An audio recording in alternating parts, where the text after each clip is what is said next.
What's up, everybody? Oh, my goodness. It's been so long. I don't even know how to get this show started, but I'm going to tell you how we're going to get it started. We're getting it started with the original. That's right, the original American kid, Mr. Justin Lawrence, bringing it live to you guys this morning.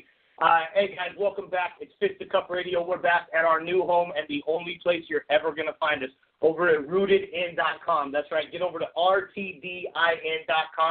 Big things coming from me and Drew and the rest of the crew. I hope you guys are ready. But without further ado, why don't I go ahead and welcome back the first guest in a long time, man. It feels so right to start the show off right with a guy like this. Justin, what's going on, brother? It's been a minute.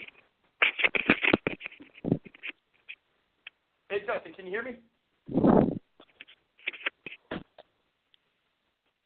Anton. Justin, can you?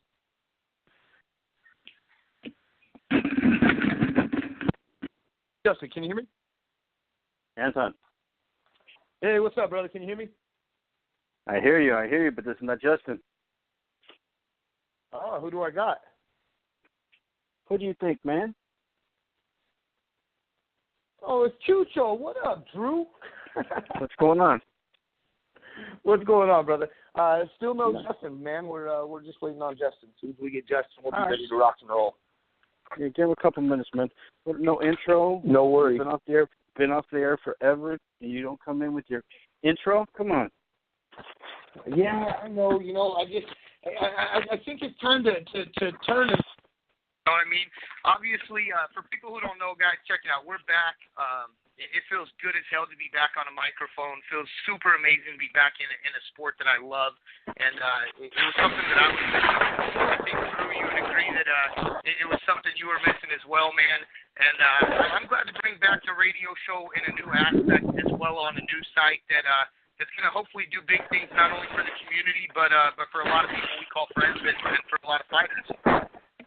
Right. No, you're right. So, I mean, we've been doing this for a long, long time, and to stay away as long as we did, it was a little frustrating because, you know, we both would always talk about, you know, just bring it back, and we're finally able to. And hopefully Justin calls, so our first show is just not you and I rambling on. Hey, regardless, it doesn't matter because the first show is underway. It's officially started. You know, I always say every million-mile march starts with one step, you know what I mean? And it feels good to actually take that first step.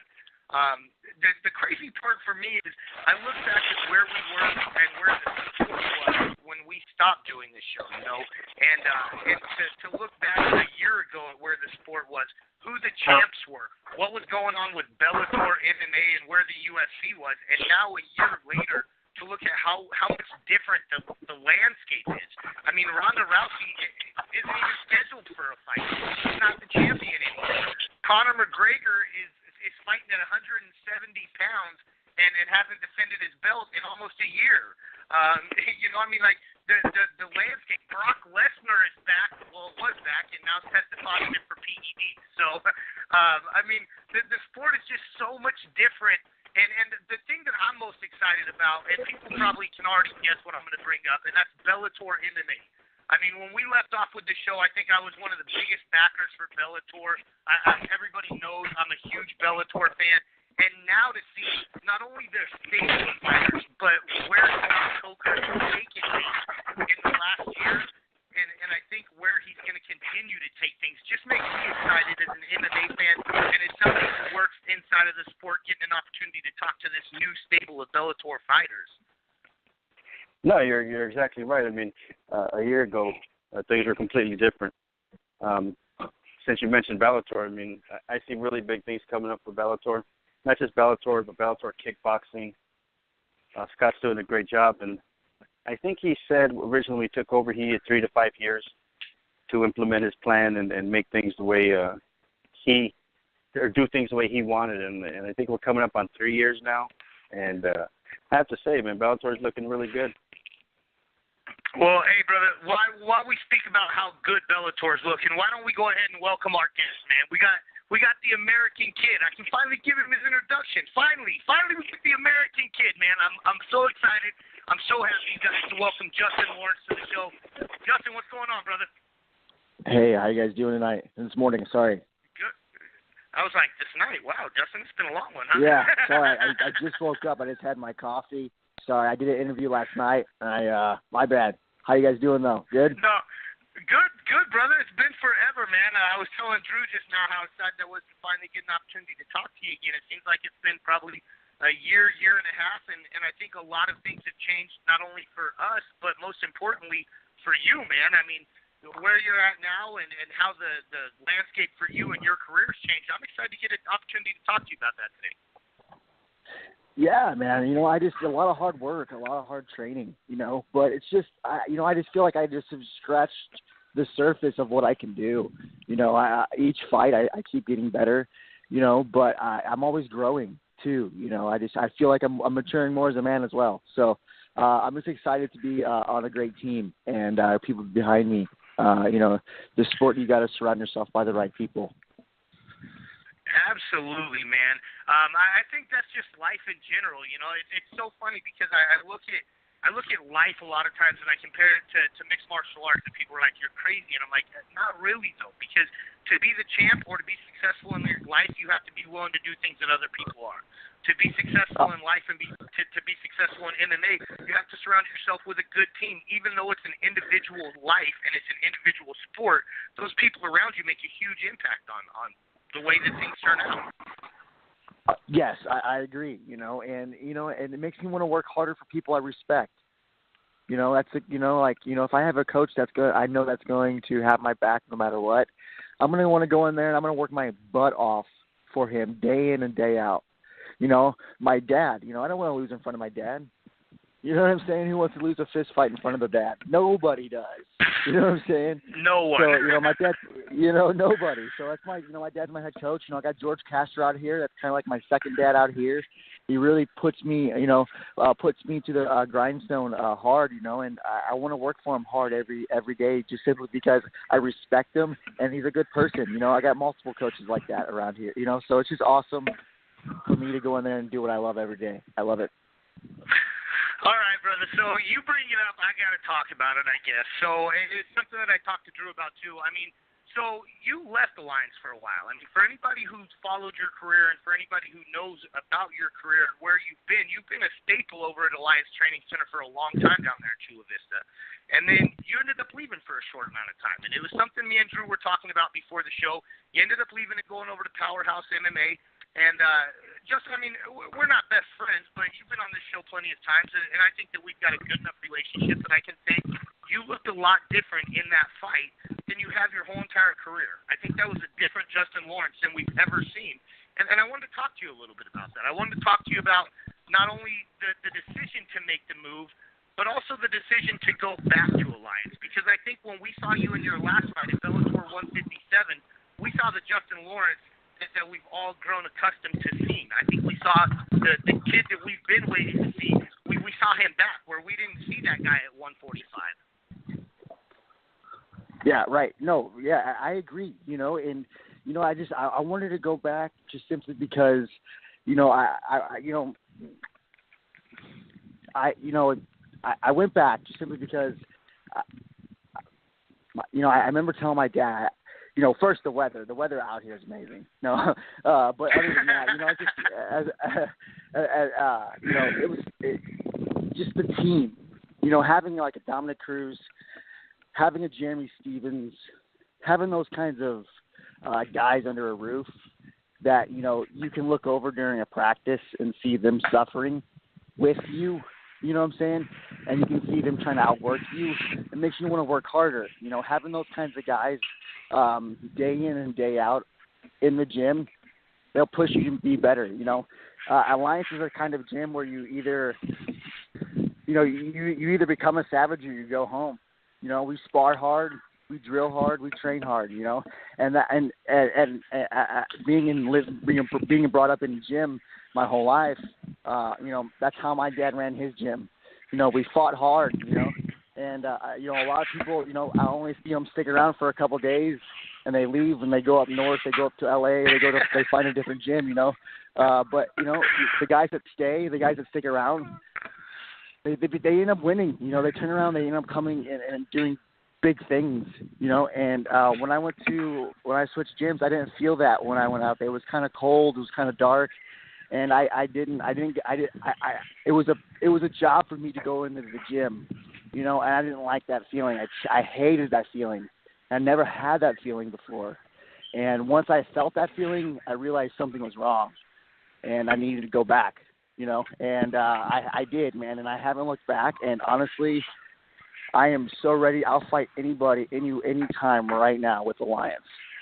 That's how confident I am with those guys. I just know as long as I'm in shape, I'm hard to beat. You know what I'm saying? So, and they always get me in mad shape, and there's great training partners there to keep me sharp. Dude, that's because George Castro's a monster, brother. Like, yeah, for sure, man. He works me so hard. He does. Well, and Justin, I want to talk to you about that because, like I said, at 157, we saw, or at least I saw, the guy that I've been watching since. I think the first time I ever interviewed you, brother, was when you were getting ready for the Ultimate Fighter finale. That was like 2012, I think, like four years ago or so. So yeah, I was a young cat. Man, but that's the craziest part. I'm looking at the thing and I'm thinking, how do I write up like who you are? Like, do I put like one of the best young up-and-coming talents in the sport? Because I almost feel like that detracts from your resume. Yeah. Because dude, you fought in the UFC, you fought in Bellator. You might be only 9-3, but there's not very many 9-3 guys that have the experience and the record and the ring time that you do. You're more like a 20-3 guy, a 15-3 guy, a 17-3 guy. Yeah. Like, you've got too much experience for me to look at you and go, you're a 26-year-old kid. But that makes me happy because I look at it and say, you have a lot of potential still left, brother. You got so much room to grow. Thank you, and I appreciate that because, man, it was hard, man. I got thrown in the sport. It exploded, man, and I got very far just because of my skill set. Just because I've done 1,000 more hours than everybody in the gym. That's why I got so far early.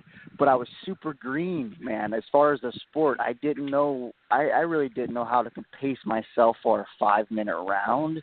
You know what I'm saying? Or I didn't know how to, stall when I needed to stall, or go do what I needed to do, or you know what I'm saying? Like, I was used to an amateur 3-minute round, so it was a big change in my fighting style of going to a 5-minute round. And a lot of people don't understand that. A lot of people just think we just get locked in this cage and we fight, but it's a deeper game than that. It's evolving more and more, and fighters are getting better and better.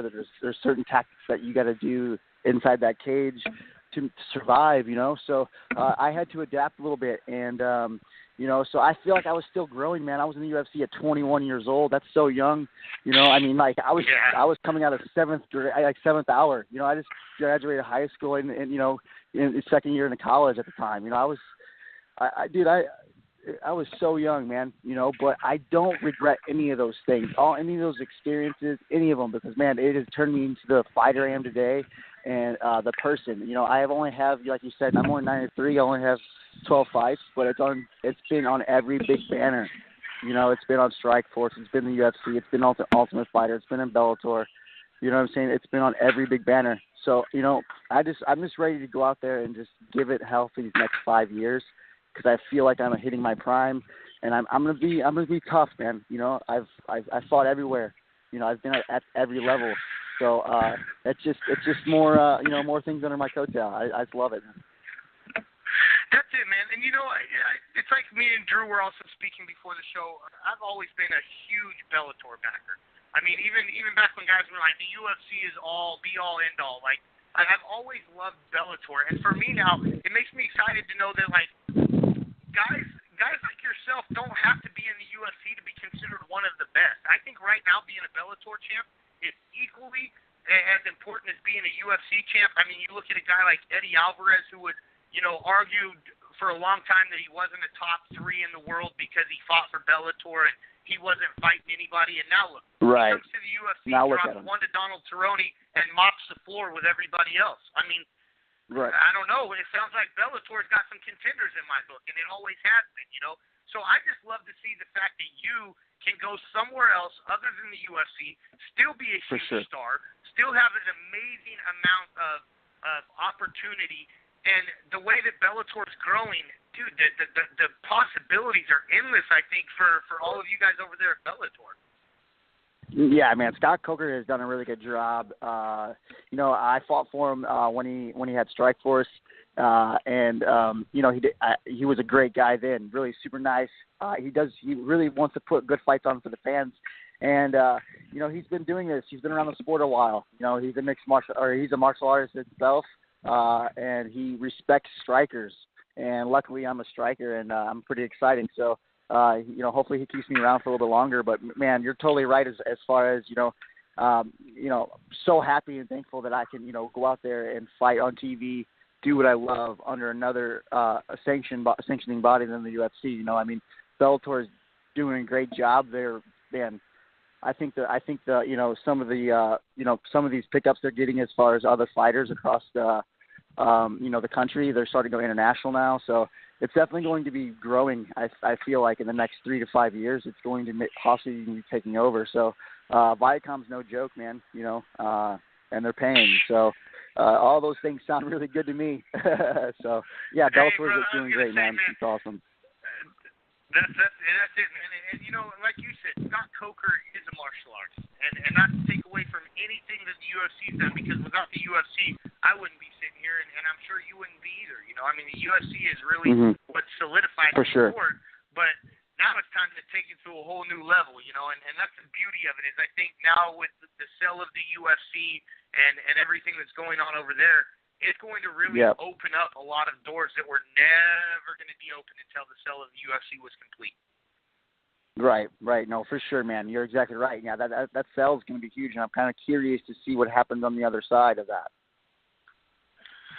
Well, so let's talk a little bit about your guys' stable of fighters over there inside of the Bellator MMA featherweight division, because the thing is, man, that's a Shark Tank over there, brother. A lot of people might say, I've never heard of Mark Dickens, or I don't know who AJ McKee is, or I know who Pat Cran is, and I know who Georgie is, and Daniel Strauss. There's a lot of names over there, but the thing is, there's not very many guys over there with more than 3 losses. There really is a Shark Tank over there in your division, brother. No, definitely, man, and everyone's got to be respected. You know what I'm saying? That's why I'm so focused, man. Is because I know the mountain in front of me is very tall, so I got to climb that thing, and I'm chucking it one by one. But at the end of the day, man, those records don't mean a whole lot at the level we're at. We're all one punch away. You know what I'm saying? So.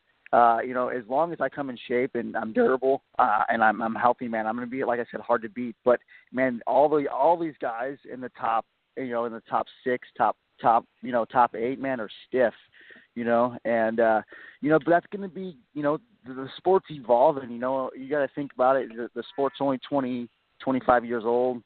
It's fairly young, man. So, the sport's going to be evolving more and more and more, and you're going to be seeing more and more talent. Be thicker and thicker everywhere, especially in the 155 division and 45, man, in Bellator. That's stacked.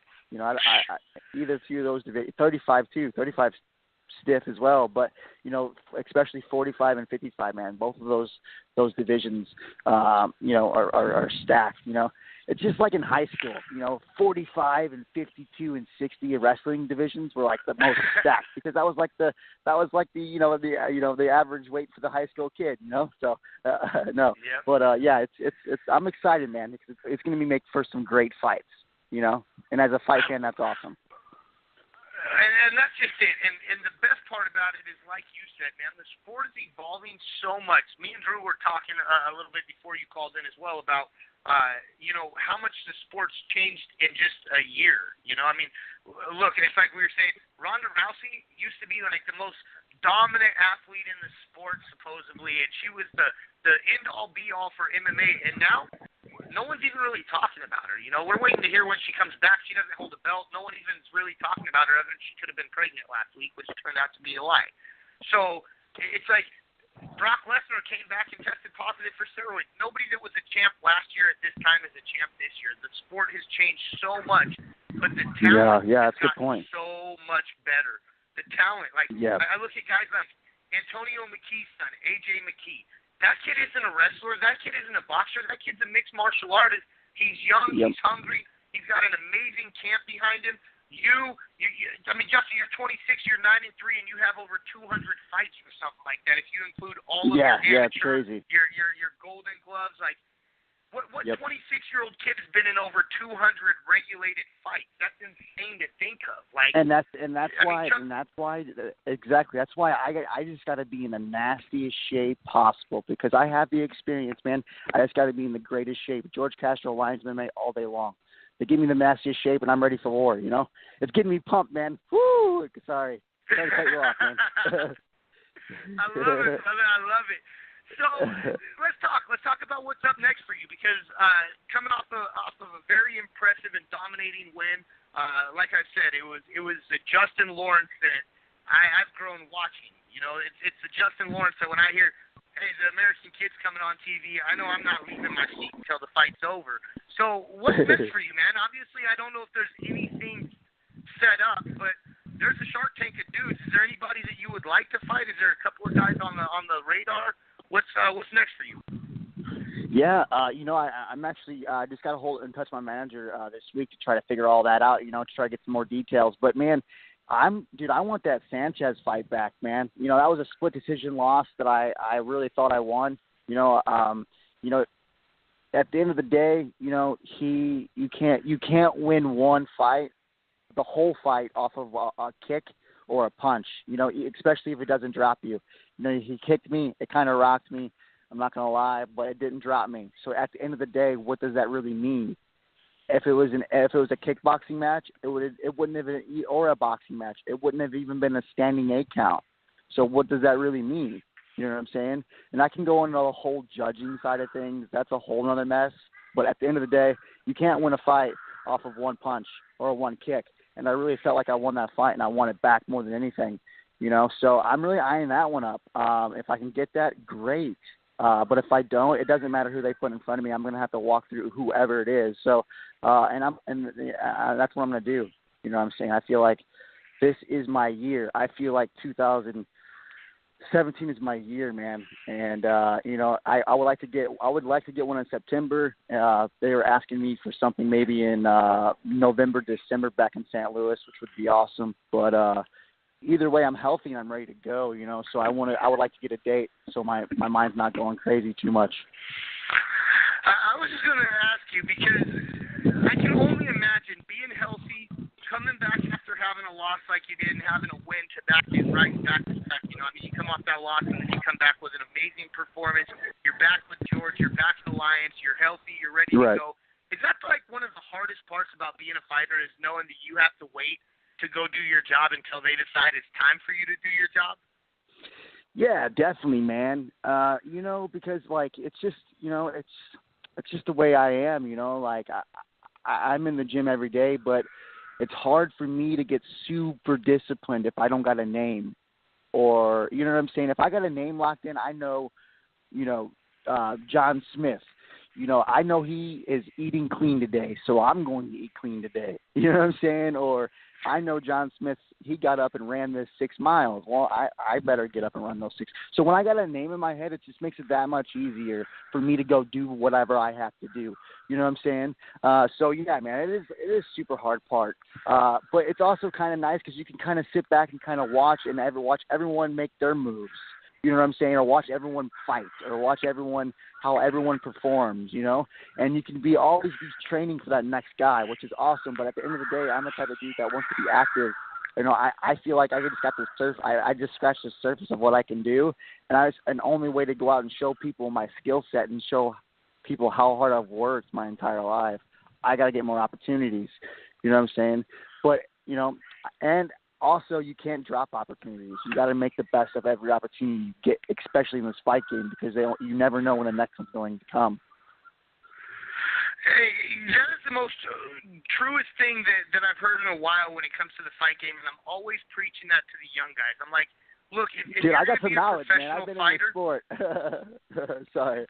And that's just it. You know, you've been the 21-year-old kid inside of the UFC. I mean, that doesn't happen very often. Yeah. And that's a big responsibility. A lot of kids would have got so lost in that they might have ended their career. I've seen it happen. They end up getting into the party scene, the girls, the fast cars, the fast money, the drugs, and next thing you know, it's gone. And whether people realize that, that's a real part of this sport. Drugs, money, fast cars, fast women, and next thing you know, your career's gone. You went from a 9-1 prospect of he could be the next champion to nobody even remembers who the hell you are.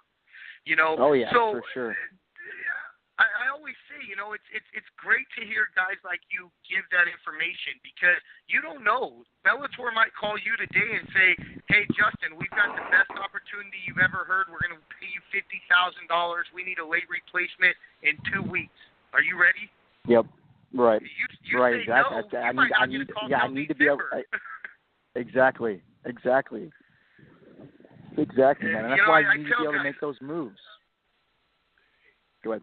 And that's really what it comes down to is guys need to understand, I think, when they're young in this sport, that it's a full-time job. Like, yes, the money, the cars, the parties are all right there, but if you work hard and you avoid that stuff for the early stages of your career, you'll become a big enough name that when you're done fighting, that's when the real party starts. You know what I mean? Look at a guy like Chuck Liddell.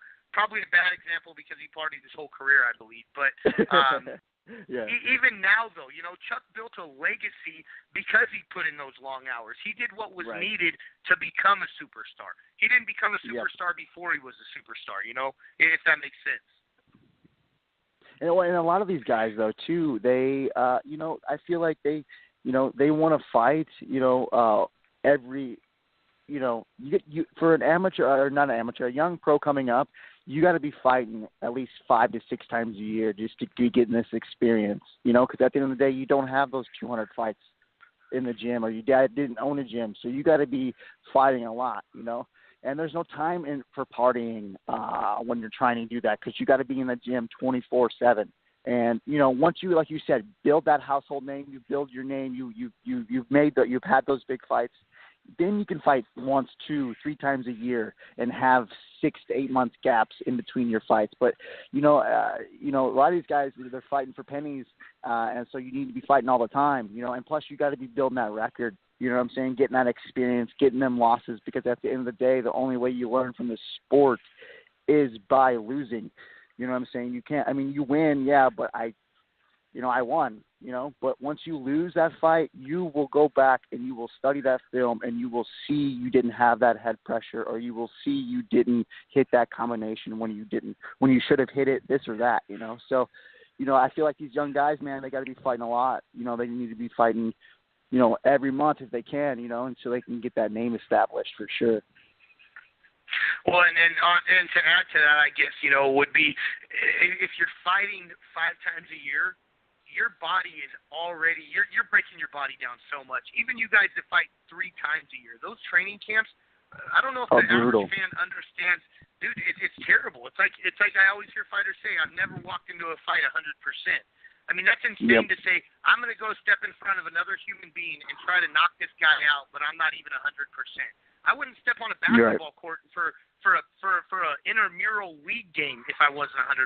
You know what I mean? Because I wouldn't want to go out there and get embarrassed. But you guys have to do that because you have to brutalize your body so much in camp. So that's the thing. If you're fighting 5 times a year, there's no time for drinking, partying, staying up late. You need to be taking care of your body as much as you can.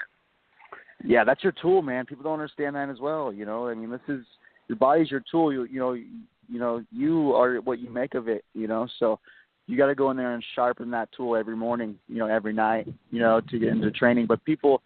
Man, for that fast life, like you said, it grabs a hold of people so quick they don't even understand, especially a lot of fighters, man. They typically come from broken homes, you know. They typically come from not the best backgrounds, you know, a lot of these guys, you know.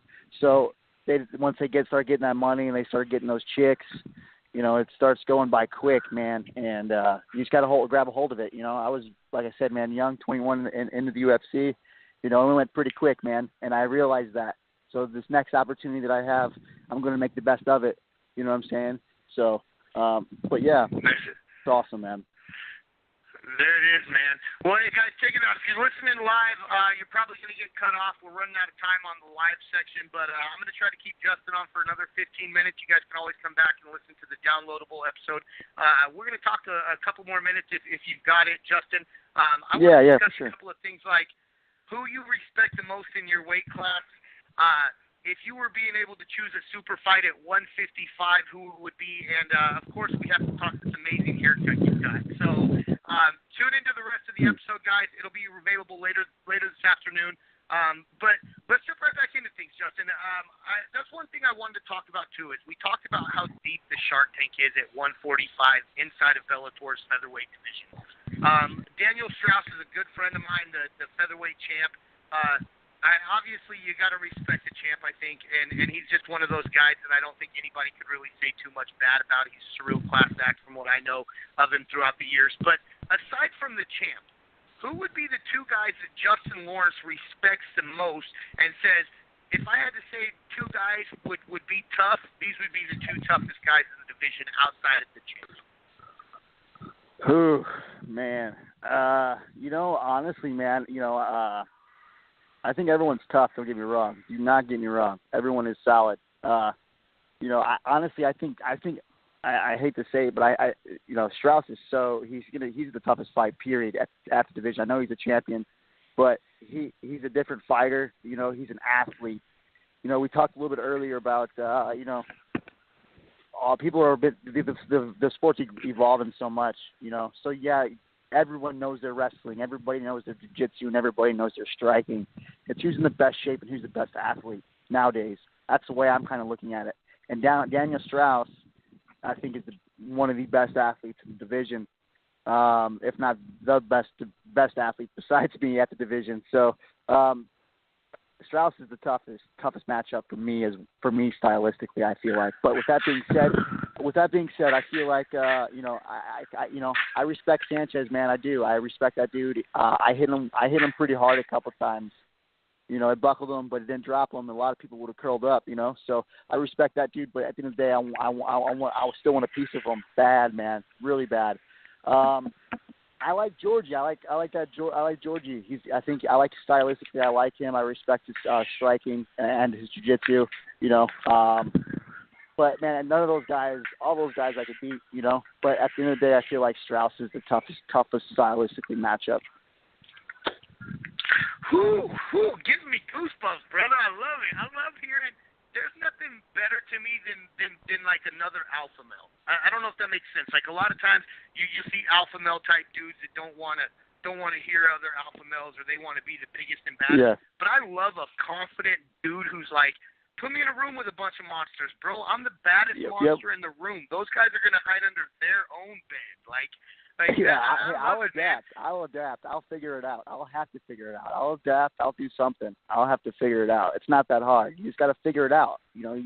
The game goes by so quick to these guys because they haven't been in there those thousands of hours. Once you've been in there that long, the game slows down. Everything slows down a little bit. You know what I'm saying? And you just got to adapt. You got to figure it out. Jiu-jitsu, the choke's not that hard. You just got to figure out what hand is controlling what and figure that hand out and get out of it. You know what I'm saying? You just got to figure out the root of the problem. And that goes for life, too. That's anything you do, Oh, man. Justin Lawrence, a.k.a. the young Robbie Lawler. There we go, folks. I love it. Hey, man, I'm telling you, though, because, I over the years, I don't really listen to what somebody's saying. I listen to really what the underlying part of it is. And man, you just you've always had it together. And I credit your father for that, man. Big shout out to Mr. Lawrence for that, because he's, I think, what started all this. He molded you as a child into what you are now. And I think he knew what he was doing. He had to have, because things like this don't happen by accident, man.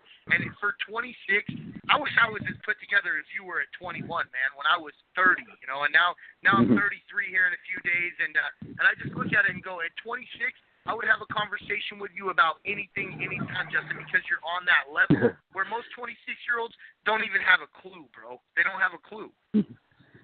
Thanks, man. I appreciate it. And you're exactly right, man. My dad did a great job of just having great mentors in my life. I was always like I said, man, I explained at the beginning of this segment here, man. You gotta surround yourself by great people, by good people. My dad has just always done that for me, and I look back and I just see the certain people he put in my life, And but at the end of the day, man, it's just, I just feel like, I remember being on The Ultimate Fighter and riding in those stupid vans all the way to the gym or whatever from the house. And Sam Cecilia looked over at me and he's like, man, they called me Youngblood on the show because I was just young and I was putting the hurtings on people a lot, busting people's nose open and stuff. So they called me Youngblood. And he looked over, Sam Cecilia looked over me in the van and was like, hey, Youngblood, you know what I was doing at 21? I said, I was like, what are you doing? He's like, I was getting drunk and getting hammered and partying my ass off. He's like, no, what you're doing, you're on a reality TV show, bro. That's awesome. But I didn't really think of it then when he told me that. But now that I look back at it, I'm like, that was just all an experience, and I grew up like 5 to 10 years. It's like going to jail for the first time. You come back out like you grew.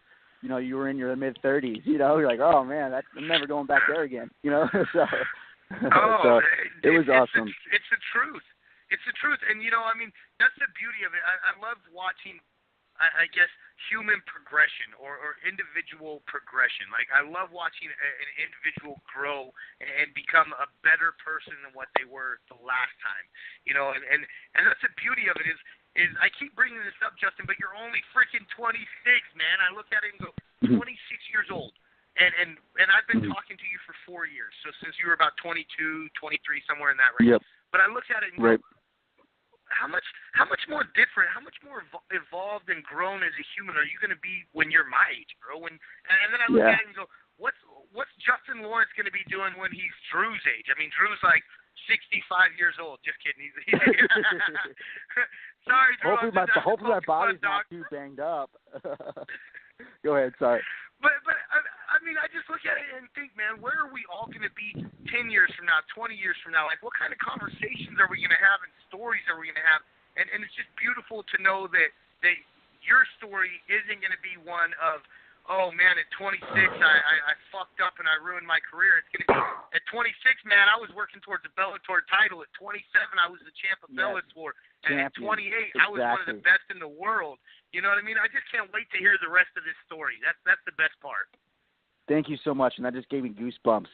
So, yeah, man, that's exactly, I really feel like I was put on this planet to fight, man. And, I've done this my whole life. I sacrificed a lot. I don't want to say sacrifice because if you love something, you don't have to sacrifice for it. But I definitely I gave up a lot to do this, and damn it, I want to be the best at it. You know what I'm saying? I want to be the best 45er out there. You know what I'm saying? And I go into that gym every day because I get to compete with myself. I get to challenge myself every day, and that's the greatest thing. No one's getting takedowns on me today.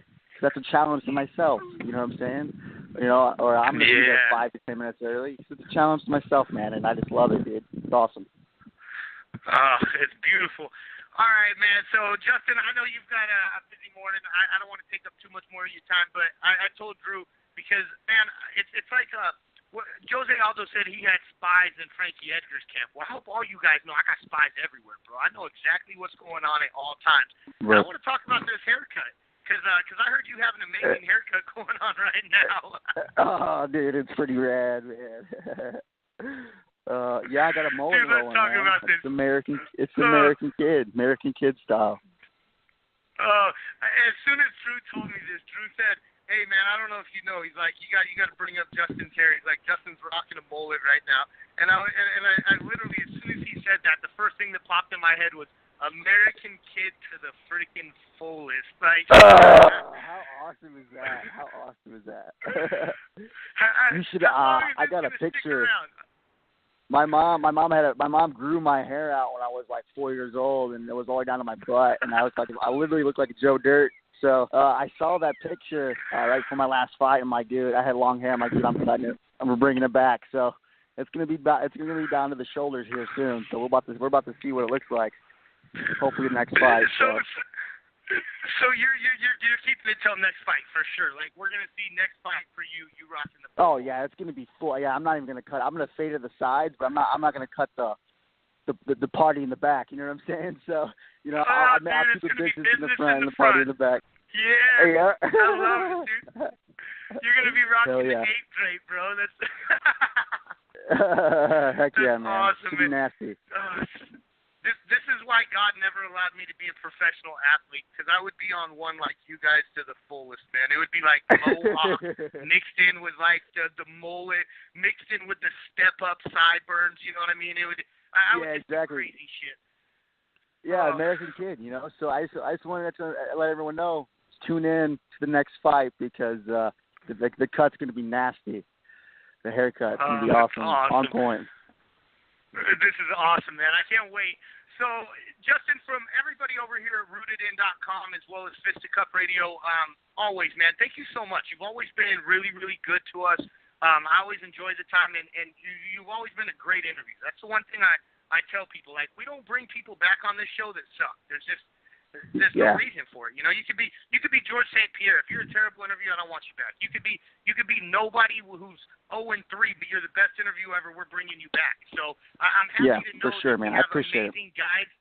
No doubt, man. And I'm just happy to know that we have talent like yourself, because, like I said, bro, no doubt about it. Bellator champ, I see it on the horizon, and it's just going to be cool to say, like, we've always had that time, and we've watched you grow and been there for the whole entire process, man. So I can't wait. Since the beginning. I'm excited to watch it. For sure.